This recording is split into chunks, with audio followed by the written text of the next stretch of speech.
Okay, so Unit 3, homework number 2, column 3.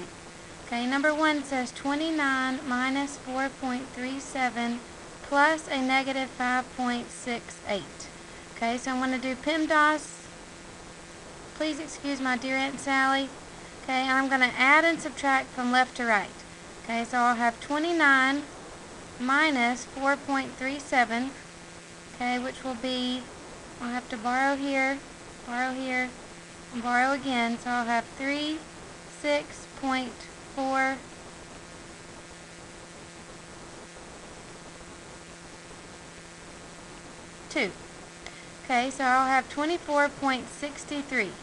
Okay, and then I'm going to have to add a negative 5.68, so I'll have to subtract 5.68, okay, from my 24.63. Here I'll have to borrow, which this will become a 5. 13 minus 8 is 5. Okay, then I'll borrow from here again. 15 minus 6 is 9. And then I'll have to borrow one more time. 13 minus 5 is 8. And then 1 minus 0 is 18. Okay, so the answer for number 1 should be 18.95. Okay, for number 2, I have x divided by 2 minus 18 equals a negative 28. Okay, so first thing I'm going to draw a line down the equal sign. Okay, I'm going to do PEMDAS backwards. Okay, so I'm going to look for adding and subtracting first. Okay, or I can think that I'm going to add my coefficient. I'm going to add my constant to both sides. Okay, so when I do that, this cancels. I bring down my x over 2 equals, okay, and negative 28 plus 18 will give me a negative 10. Okay, so now I need to isolate my variable, so I'm going to multiply by 2 on both sides. X equals a negative 20. Okay, so the answer for number 2 should be x equals negative 20. Okay, for number 3, okay, I should have 7.85 plus q is less than or equal to negative 18.15. I'm going to do a line down the inequality sign. Okay, I'm going to move my 7.85 by subtracting. The opposite of a positive 7.85 is a negative 7.85. I'm trying to make that 0 to isolate my variable, so I'm going to subtract 7.85 from both sides. Okay, here I'm going to bring my q down and keep my sign. Okay, if I have a negative 18.15 minus 7.85, this becomes a keep, okay, change problem. Okay, so I'm ultimately going to add these two together. Okay, and when I add those two together, I should have a negative 26. Okay, because I'll have 18.15 plus 7.85. That'll be 10, 8, 9, 10. 8, 9 will be 26. Bring my decimal down. And remember to keep it negative because the same signs add and keep the sign. Q is less than or equal to negative 7.85. Okay, for number 4, we're looking for the which property is demonstrated by the following statement. Okay, we have 15 plus W plus a negative 12 equals 15 minus 12 plus W. Okay, well, we're looking for the type of property. So remember we talked about distributive property, associative property, and commutative property. Okay, this is an example of associative property because here you would add 15 plus W first and then subtract the 12. Okay, and then as opposed to on the other side here we're subtracting 15 minus 12 first and then adding our W. So the answer for number 4, this is an example of associative property. Okay, for number 5, write an inequality that represents the graph below. Okay, well, our circle, we have an open circle on 5. We're going to start with our variable. Okay, and we have an open circle on 5. So we know that we're going to have a less than or greater than sign, okay, because we have an open circle. So here our arrow is shaded going above 5, so our x is going to have to be greater than 5.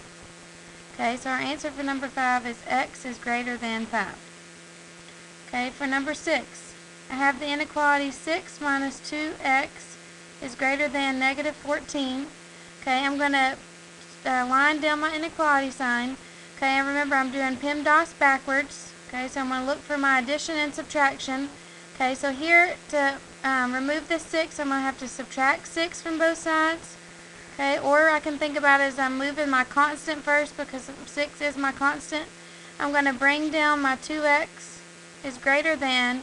Okay, here's another example of a keep, change problem. So that's going to give me a negative 20. Okay, I'm still continuing to isolate this variable by dividing by a negative 2.